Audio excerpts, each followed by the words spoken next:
Hey, Suzanne here with Caregiver Haven. So we have a couple of really great questions from our members that I want to discuss with you today. And these are questions that I hear from seniors as well as families who are taking care of seniors, but they're just in the middle of this chaos and they don't know what to do. And aging is always confusing. So let's go ahead and get started. All right, the first question is, Suzanne, my brother and I have been arguing for 6 months about what to do with dad.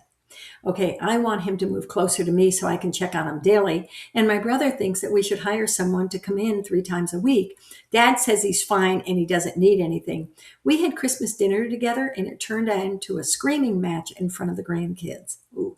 Okay, now nobody's talking to each other and dad's still living alone with no plan. How do I get everyone to stop fighting and actually make a decision? I'm exhausted and I don't know what to do. This is from Rebecca. She lives in North Carolina.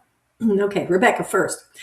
I want you to know that you're not the bad guy here, and you're the one who cares enough to push for a plan. But here's what's happening. Everybody's operating on their own fear and guilt without a shared understanding of what dad actually needs or wants. I've seen this 1,000 times. The reason you keep fighting is because you're all starting from different places. You're thinking about daily safety, your brother's thinking about cost and independence, and your dad's thinking about control and dignity. And nobody's wrong, but nobody's aligned either. Here's what I suggest. Stop trying to convince anyone of your specific solution right now. Instead, schedule what I call a New Year care plan. Okay, New Year being the next 12 months, a care plan meeting. I never walked in to take care of a client and the seniors without asking the family members what they needed. And then without them in the room, I asked the seniors what they needed. Two totally different answers always came at me. That's what a care plan does. Everybody's coming from different directions and nobody's having a meeting of the minds. It's not about deciding where dad lives or how much he gets. It's about answering 10 basic questions together as a family. You pull people together after you've answered your own questions and you ask yourself, and then you start to discuss these 10 questions that I have. This is how you begin a care plan. These are questions like, what are dad's top 3 goals for the next 6 months? Okay. What do they value most? All right. What are the actual safety concerns that we can all agree on? Who's willing to be the main point of contact for coordinating care? Because that's what a care plan is. It's coordinating care. And what changes would trigger us to reevaluate the plan? Because a care plan is very fluid. It's constantly changing as we age. There's a new thing that developed. There's a new pain. There's a new medication. There's a new hospitalization. There's a new place to live, or we can't live there anymore. All of these things in this plan is the what ifs that all go into place. So when you start you start asking these questions, you're not arguing about solutions anymore. You're listening to each other and to your dad, and you're building a shared picture of what this looks like. I've done this so many times that I can't tell you how many people have paid me, my clients have paid me to put together their care plan for them. And here's the key. Someone has to facilitate this meeting, and it can't be the person with the strongest opinion. If you can afford it, bring in that geriatric care manager or a social worker to help you, or a neighbor to help you. Somebody who can do this without everybody getting upset about their concerns. So below, I've created this it's kind of a bonus tool for you, this 12-month care vision planner. Okay. And with these 10 questions, you're going to get started, see what everybody has different opinions on what's most important to them. It really does pull you together and you start saying, ooh, I see their point of view on this. Once you have that, the decisions are going to get easier and you're all going to be working from the same baseline. Promise you. Care plans. There's not a geriatric care manager or a doctor alive that's practicing that doesn't use a care plan. All right, the second question is about Suzanne.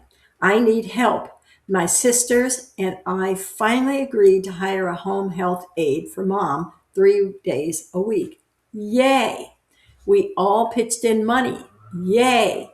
We signed the contract. Yay! And I feel so relieved. Good. But here's the problem. Mom refuses to let the aide in the house. She says, I don't need a stranger touching me. You girls think I'm helpless. She locks the door and she won't answer. Listen, I had a 94-year-old, I think she was, this woman. She moved the desk against the door and she said, you're not coming in. It was amazing. All right. So the aide stands outside. We get charged anyway. And my sisters are furious with me because I'm the one who lives closer and should have known that mom would do this. This, like I said, this is not the first time I've heard this. So now we're back to square one and I'm doing all the care myself. What do I do when mom won't accept help? All right. What are we going to do? Well, this help is not, first of all, so you got to stop using the word help because they hear help. They don't want to be helped. You need to be helped. Okay. Not them. You need the help. So you're caught in the middle, but mom doesn't see herself the same way you see her. In her mind, she's still capable and independent. So having a stranger come in sounds like she's failing. So it's not about the aide. It's about what the aide represents. So instead of framing it, mom needs help. All right. Frame it, we're solving a specific problem.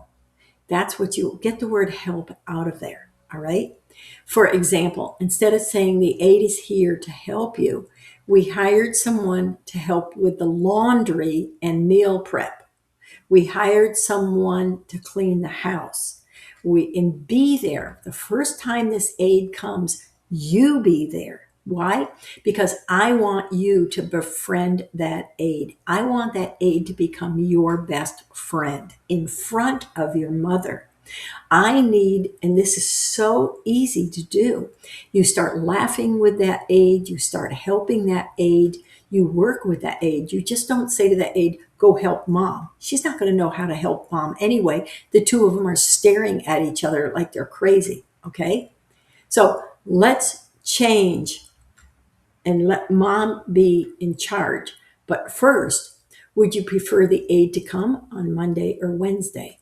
See, again, would you prefer use the person's name, not aide, just use the person's name. Say, Janice, would you like Janice to come on Monday or Wednesday? And you say, well, Suzanne, I don't know the person's name. We'll make one up for now because they always send somebody else anyway. Okay.